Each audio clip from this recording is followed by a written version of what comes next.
আপনারা শুনছেন community radio JU at 90.8 megahertz. At 90.8 megahertz. Community radio JU 90.8 megahertz.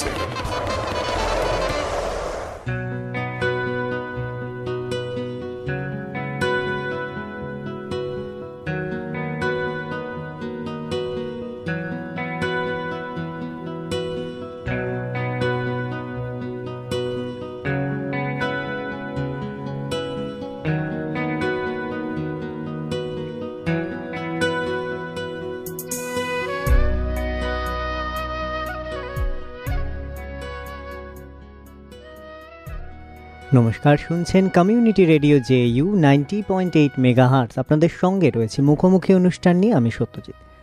আর আজকে মুখোমুখি গানের ফেরিওয়ালা আর যে রাজাদা, তোমাকে স্বাগত জানাই আমাদের রেডিও স্টেশনে।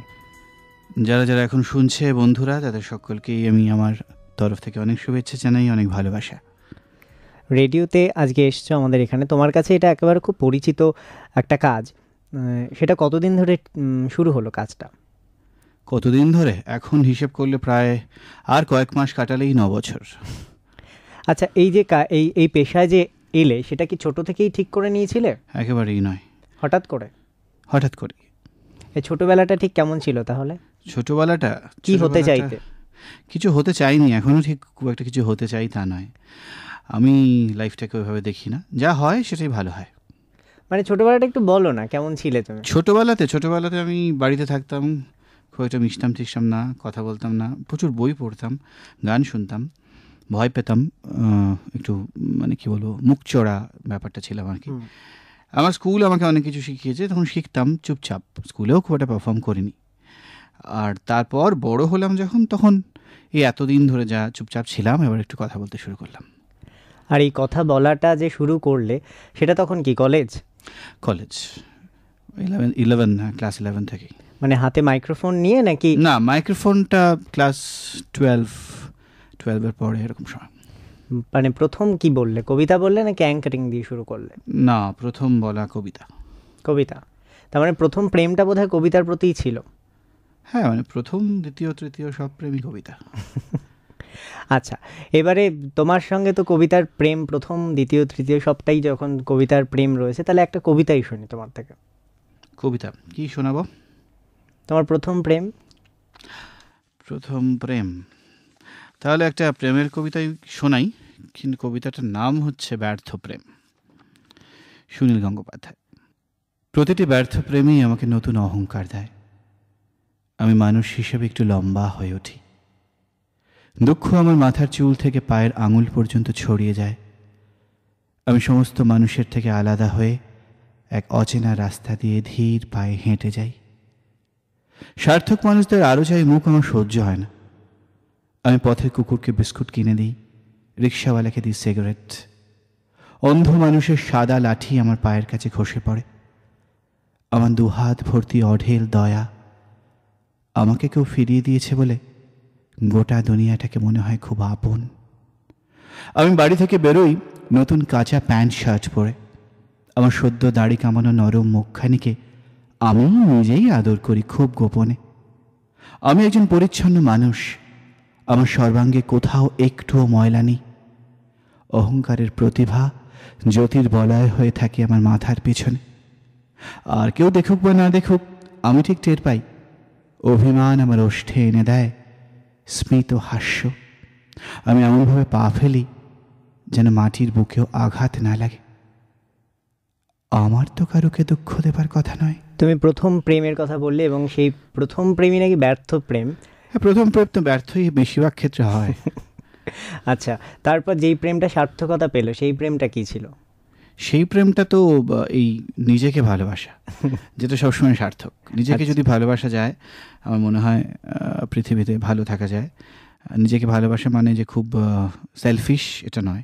নিজেকে ভালোবাসলেই আশপাশকে ভালোবাসা যায়, অন্যকে ভালোবাসা যায়, অনেক বড় করে ভাবা যায়। নিজেকে অ্যাসেস করাটা খুব দরকার। আচ্ছা, এবার একটু বলো যে এই প্রফেশনে কি করে এলে? কি করে এলাম ঠিক বলা মুশকিল, চলে এলাম আর কি। মানে ভালোবাসতাম, এসব কিছু করব, অনেকের প্যাশন থাকে, সেটা প্রফেশন হয়ে যাওয়া এরকমটাই। মানে আমার কাছে এখনও এটা প্যাশন, প্রফেশন হিসেবে ভাবি না। প্রফেশন হিসেবে ভাবলে বোধহয় করাটা খুব টাফ এই কাজগুলো। যদি হ্যাঁ মাসের শেষে স্যালারিটা সবারই দরকার, সেটা প্রফেশনাল ফিজ হিসেবে পাওয়া, এইটুকুই প্রফেশনাল, বাকিটুকু বোধহয় প্যাশনই আছে। আর প্রথম যেদিন তুমি রেডিওতে গিয়ে প্রথম কথা বললে, ভয় করেছিল? প্রচণ্ড। মনে আছে সেই অভিজ্ঞতা? হ্যাঁ, প্রথম দিন মনে আছে, 28শে ফেব্রুয়ারি 2007 দুপুর 1টা। আর কি বলবো, সেটা অবশ্য স্ক্রিপ্টেড ছিল, মানে আমি দিন 7 স্ক্রিপ্টেড ছিলাম এবং সেখানে শুধু মাইক্রোফোন অন আর অফ ছাড়া কিছুই করতাম না। আমার তখনকার যিনি বস, তাকে বলেছিলাম যে এর বেশি আমার দ্বারা হবে না, আমি অন করব, কথা বলবো, অফ করব, এরকম একটা ব্যাপার ছিল। তো সেইটাই করেছিলাম। তারপর দিন 7 বাদে আরও শিখলাম কী করে ফোন কল নেওয়া হয়। ফোন কল আমি প্রথম 7 দিন নিইনি, ভয় করতো কী বলবো না বলবো, কে শুনছে না শুনছে, আমার কোনো আইডিয়া ছিল না, কারণ আমার আগে কোনো এক্সপিরিয়েন্স ছিল না যে রেডিওয়ে কে শোনে, কারা শোনে। কারণ রেডিওতে আসল একটা জিনিস খুব প্রয়োজন, সেটা হচ্ছে যে এখন এতদিন বাদে হয়তো একটু একটু বুঝি যে কাকে বলছি, কি বলছি, কখন বলছি, এইগুলো খুব ইম্পর্ট্যান্ট। এবার সেইগুলো সম্পর্কে যদি কোনো সম্যক ধারণা না থাকে, কথাগুলো ঠিকঠাক পৌঁছয় না। তো তার ফলে আমি প্রথম দিন যখন কথা বলেছি, আমি তো জানতামই না কাকে বলছি, কেন বলছি, কী যে হচ্ছে সেটা আমি জানতাম না। আমার মতো করে কিছু ভালো ভালো কথা বলার চেষ্টা করেছিলাম ওই পর্যন্তই। আচ্ছা, তুমি যখন মানে এই প্রফেশনে এসছো, তোমার তো সেই অর্থে বলছো কোনো ব্যাকগ্রাউন্ড সেই অর্থে ছিল না। এরকম অনেক মানুষই রয়েছে যারা আমরা এই প্রফেশনটাকে ভালোবাসি এবং অনেকেই আসতে চাই, তোমার মতো এরকম কথা বলতে চায় অনেকেই, তারাও শুনছে আজকে আমাদের অনুষ্ঠানে। তাদের জন্য তুমি কি বলবে, তারা নিজেদেরকে ঠিক কীভাবে তৈরি করবে? আমার যেটা মনে হয় সেটা হচ্ছে যে তৈরি করা ব্যাপারটা একটা প্রসেস, এটা একদিনের বিষয় নয় আর কি। আর আমি শুধু একটা জিনিসই বলবো, যে কবিতা বলে কিংবা যে গান করে, যে রেডিওতে আসতে চায় কি টেলিভিশনে আসতে চায়, আমার মনে হয় প্রত্যেকটা মিডিয়ামই খুব কাছাকাছি। তো পার্টিকুলারলি আমি টেলিভিশনে আসবো বলে এইটুকু করব, রেডিওতে আসলে ওগুলো দরকার নেই, কিংবা কবিতা বলবো বলে এটুকু দরকার, গান করবো বলে ওইটুকু দরকার। আমার মনে হয় এটা খুব বাজে একটা প্রসেস। মানে আমি এই শিল্প সংস্কৃতি ভালোবাসি, চোখ কান খোলা রেখে সমস্ত কিছু খবরাখবর, যেমন আমি নিউজটাও জানবো, তেমনি করে এই সময় দাঁড়িয়ে কারা লিখছে, কারা ছবি আঁকছে, কারা গান গাইছে, লিরিকটা আগে কেমন ছিল, এখন কেমন হচ্ছে, খেলাধুলোর জগৎটা তখন কারা খেলতেন, এখন কারা আসছেন, তেমনি করে ওয়ার্ল্ড পলিটিক্যাল নিউজ থেকে শুরু করে সমস্ত কিছুই খুব রিলেটেড। এবার যদি কেউ ভাবে যে আমি কবিতা বলবো, এসবের কী প্রয়োজন, তা বললে কিন্তু চলবে না। আমার মনে হয় এটাই প্রসেস, এটাই প্রস্তুতি। এবং মিডিয়াতে কাজ করব এই বিষয়টা স্থির থাক না, বাকিটা সময়ের উপর, যে আমি রেডিওতে যাব না টেলিভিশনে যাব না স্টেজে যাব, সেটা পরে হবে। আমার মনে হয় যে আমি এই প্রফেশনটাকে বা এই ব্যাপারটাকে ভালোবাসি, তারপর দেখা যাক না, যেটা প্রচুর মানুষের সঙ্গে মেলামেশা হয় প্রফেশনে, কে কোথায় কার সঙ্গে আলাপ হবে। আজকে এমন হতে পারে এখানে বসে কথা বলছি, এখানে কেউ শুনছে, হয়তো কাল সে হয়তো দুবাইয়ের একটা রেডিও স্টেশনে কাজ পেল। সবটাই তো যোগাযোগ, তাই না? সেটা আজ হতে পারে, 5 মাস পরে হতে পারে, 1.5 বছর বাদেও হতে পারে। সুতরাং অথবা কোনো টেলিভিশনে আমি একটা কাজ পেলাম, যেটা আমি কখনো ভাবিনি টেলিভিশনে কাজ করব, হতেই পারে। তো কাজটা যদি আমি জানি, কাজটা যদি ভালোবাসি, তাহলে এটা কি ম্যাটার করে খুব একটা আমি টেলিভিশনে আছি না রেডিওতে আছি না স্টেজ করছি? মনে হয় না। হ্যাঁ, কারো যদি অ্যাক্টিং করাটাই প্রফেশন হয়, যে আমি পর্দায় আমাকে দেখাতে চাই আমি খুব ভালো অভিনয় করি, আমার তো মনে হয় তাকেও সেই গান শিখতে হবে, কবিতা শিখতে হবে, নিউজ জানতে হবে, কারেন্ট অ্যাফেয়ার্স জানতে হবে, সবই জানতে হবে তাকে। প্লাস অ্যাডিশনাল অ্যাক্টিংয়ের জন্য কিছু বডি ল্যাঙ্গুয়েজ, যা এমনকি নাচও তো শিখতে হয়। তো সবটা মিলিয়ে তো একই হয়ে গেল না? সেই বেশ। আর সব থেকে আমার মনে হয় যে তুমি মাঝে মাঝেই বলো, মানে তোমার কবিতাতেও শুনেছি যে হাল ছেড়ো না বন্ধু। একদম, এই কথাটা হয়তো খুব বেশি প্রয়োজন যারা এই প্রফেশনে। হ্যাঁ, কারণ তাদের আবার ডিপ্রেশনটা বেশি হয়ে যায়। সুতরাং ডিপ্রেশন থেকে মুক্তি পেতে গিয়ে আমার মনে হয় পজিটিভ থিঙ্কিং খুব ইম্পর্ট্যান্ট। প্রত্যেকের লাইফেই কিছু নেগেটিভ ফেজ আসে, প্রত্যেকের লাইফেই একটা সময় আসে যেখানে আর পারা যাচ্ছে না, ওটাই তো আসল সময়। সেই সময়টাকে অতিক্রম করা, তাহলে আবার যে একটা নতুন সময় আসে তখন আবার নতুন করে ভাবা যায়। কিন্তু আমি যদি ওখানে হেরে যাই বা মনে করি যে এই পর্যন্তই আমার জার্নি ছিল, তারপরে আর হলো না, হয়তো পরের দিনটাই আসতে পারতো কিছু একটা সুযোগ, আমি সেই সময় পর্যন্ত আমি অপেক্ষা করলাম না। বেশ, তুমি যখন এত পজিটিভ কথা বলছোই, একটা পজিটিভ কবিতা শোনাবে? পজিটিভ? এবং এটা শুনতে শুনতে আমরা যাব বিরতিতে, বিরতির পর ফিরে আসবো আবারও রাজাদাকে সঙ্গে নিয়ে। একটা অন্যরকম কবিতা শোনাই। কেউ বলবে এটা প্রেমের কবিতা, আমি বলবো এটা খুব পজিটিভ একটা কবিতা। শঙ্খ ঘোষের একটি কবিতা, তার নাম সঙ্গিনী। আমার মনে হয় এটা ভীষণ ভীষণ একটা পজিটিভ কবিতা। হাতের উপর হাত রাখা খুব সহজ নয়, সারা জীবন বইতে পারা সহজ নয়। এ কথা খুব সহজ, কিন্তু কে না জানে সহজ কথা ঠিক ততটা সহজ নয়। পায়ের ভিতর মাতাল, আমার পায়ের নিচে মাতাল, এই মদের কাছে সবাই ঋণী। ঝলমলে ঘোর দুপুরবেলাও সঙ্গে থাকে হা করা ওই গঙ্গা তীরের চণ্ডালিনী। সেই সনাতন ভরসাহীনা অশ্রুহীনা, তুমি আমার সব সময়ের সঙ্গিনী না? তুমি আমায় সুখ দেবে তা সহজ নয়, তুমি আমায় দুঃখ দেবে সহজ নয়।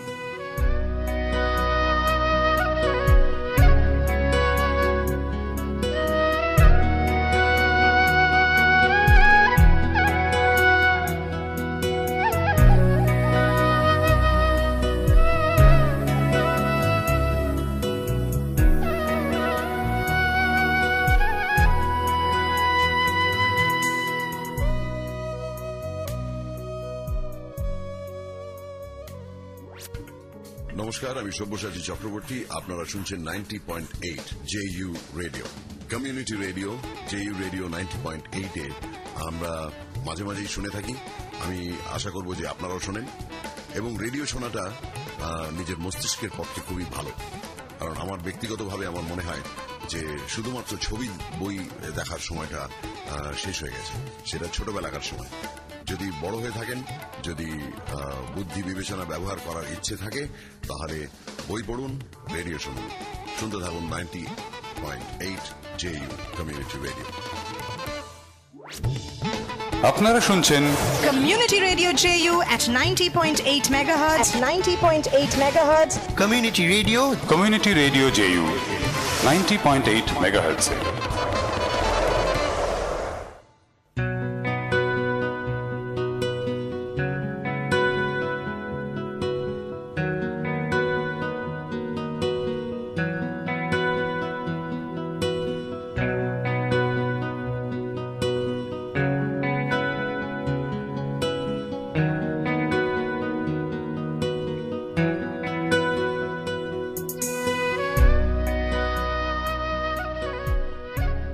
ফিরে এলাম বিরতির পর। শুনছেন কমিউনিটি রেডিও JU 90.8 মেগাহার্টসে। আমি রয়েছি আজকে সত্যজিৎ মুখোমুখি অনুষ্ঠান নিয়ে, আর আমার সঙ্গে রয়েছে RJ রাজা। শুনছিলাম তার প্রফেশনে কি করে আসা এবং কি করে প্রফেশনটাকে সে এনজয় করে, সেই কথা শুনছিলাম। আরও শুনবো এবং শুনবো তার কবিতার কথা। আচ্ছা, তুমি রেডিওতে একসময় রাত্রে অনুষ্ঠান করতে, সেই সময় অনেকে তোমাকে ফোন করতো এবং তাদের নিজেদের জীবনের নানান সুখ দুঃখের কথা তোমার সঙ্গে বলতো। বেশিরভাগটাই হয়তো প্রবলেমের কথা বলতো, তুমি তার সলিউশনগুলি দিতে। এর জন্য আলাদা করে কি করে কোনো প্রিপারেশন নিতে? এর জন্য আমার এক ভাই আছে, ও বলে যে ছোটোবেলা থেকে তুমি আমাদের যে বন্ধুবান্ধবদের যে প্রবলেমগুলো হতো তার সলিউশন করে দিতে।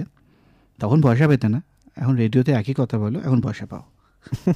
এটাই। আচ্ছা, এরকম ধরো অনেকেই ফোন করেছে তোমাকে, এরকম কোনো প্রবলেমের কথা বা এরকম কোনো ফোনের কথা কি এখনও মনে পড়ে যেটা বলতে গিয়ে তোমাকেও দুবার ভাবতে হয়েছে? না না না, সেরকম কিছু না। তবে অ্যাকচুয়ালি প্রবলেম নয়, radio is all about relationship.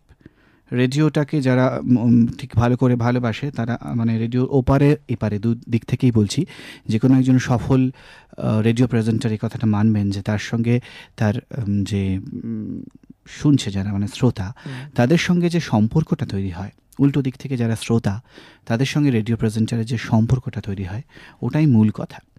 Problem solution, গান শোনানো, অন্য কথা, বার্থডে উইশ করা, এগুলো তো ছোটো ছোটো বিষয়। আমরা সারাদিনে যেমনি করে দাঁত মাজি, খাবার খাই, জামাকাপড় পরি, তেমনি ছোটো ছোটো বিষয়।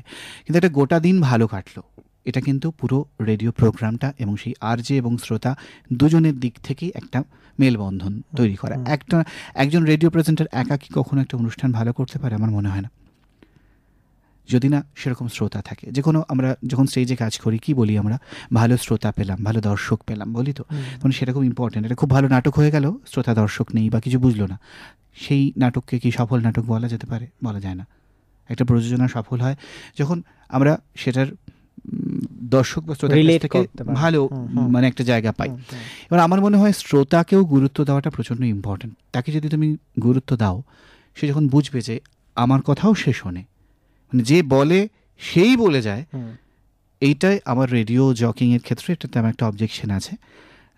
অনেকেই মনে করে রেডিও জকিং যারা করেন তারা প্রচণ্ড বকবক করে। এটা স্টাইল অফ রেডিও জকিং আমার তো মনে হয় এখন আর নয়।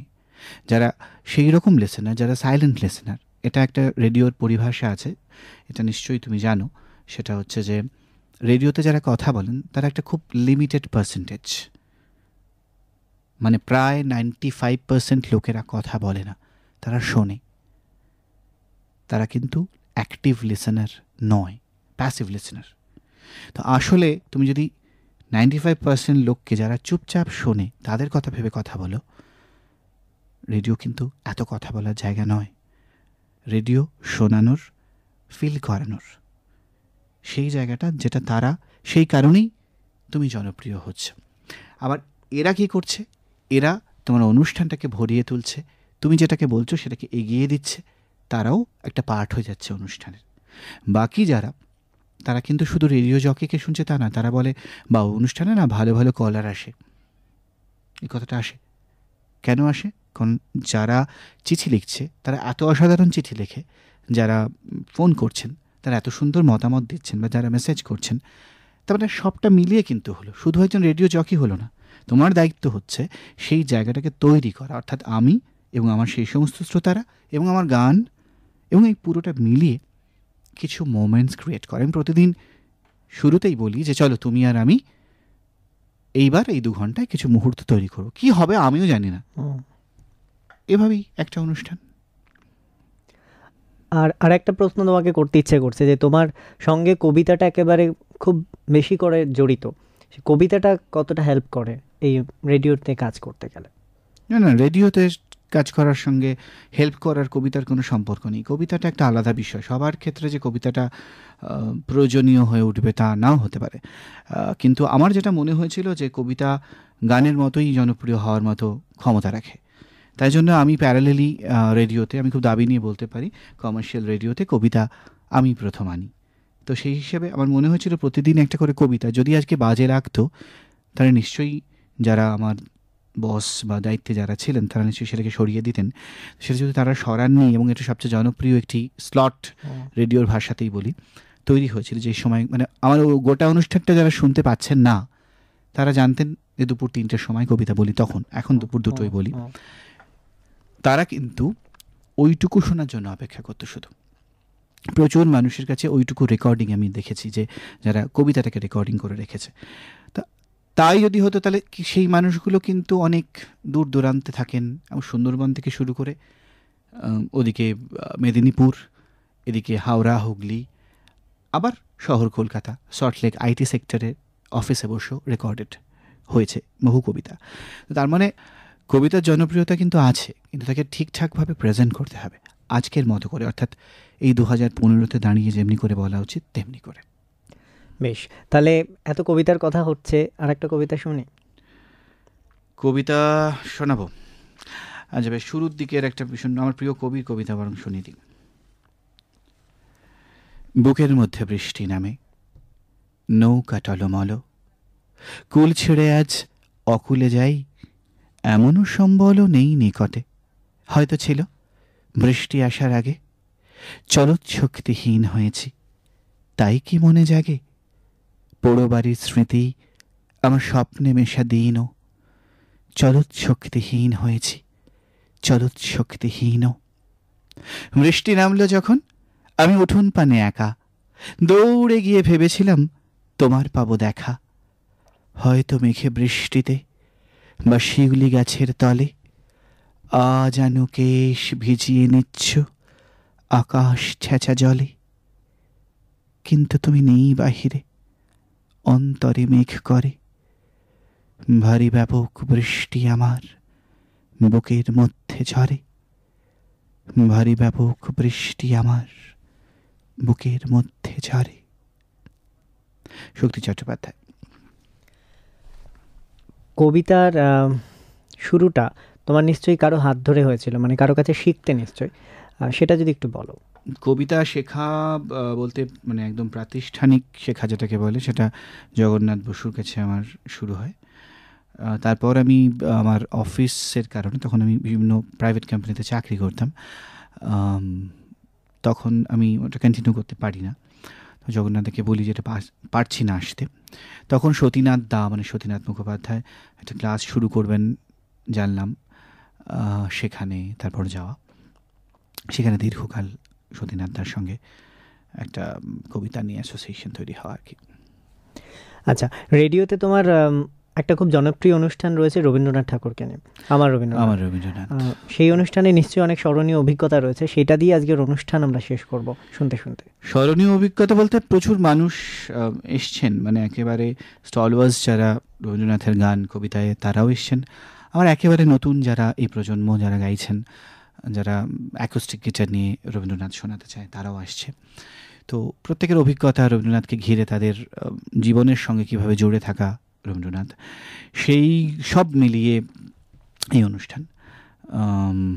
আমি খুব এনজয় করি অনুষ্ঠানটা, কারণ অনেক কিছু জানা যায়, অনেক কিছু শেখা যায়, অনেক কিছু। রবীন্দ্রনাথের ব্যাপ্তিটা এরকম যে সকলের কাছে আলাদা তিনি। তো আমি যেটা জানি তার বাইরে অনেক কিছু জানতে পারি। আবার যারা শান্তিনিকেতনে থাকেন, মানে শান্তিনিকেতনে পড়েছে, শান্তিনিকেতনে এখনও থাকেন, তারা মাঝে মাঝে আসেন।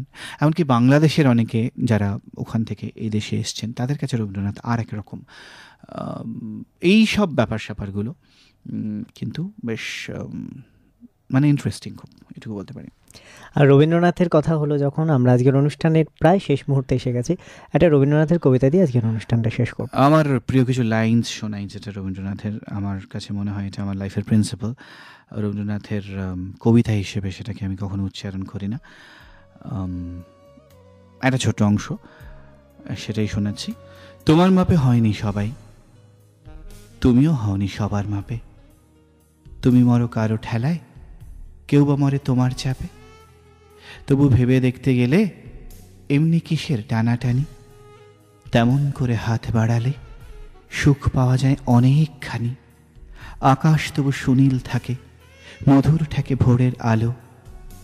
মরণ এলে হঠাৎ দেখি মরার চেয়ে বাঁচাই ভালো। যাহারে লাগে চক্ষু বুঝে বহিয়ে দিলেম অশ্রু সাগর। তাহারে বাদ দিয়েও দেখি বিশ্বভুবন মস্ত ডাগর। মনেরে তাই কহ যে ভালো মন্দ যাহাই আসুক, সত্যের এলাও সহজে।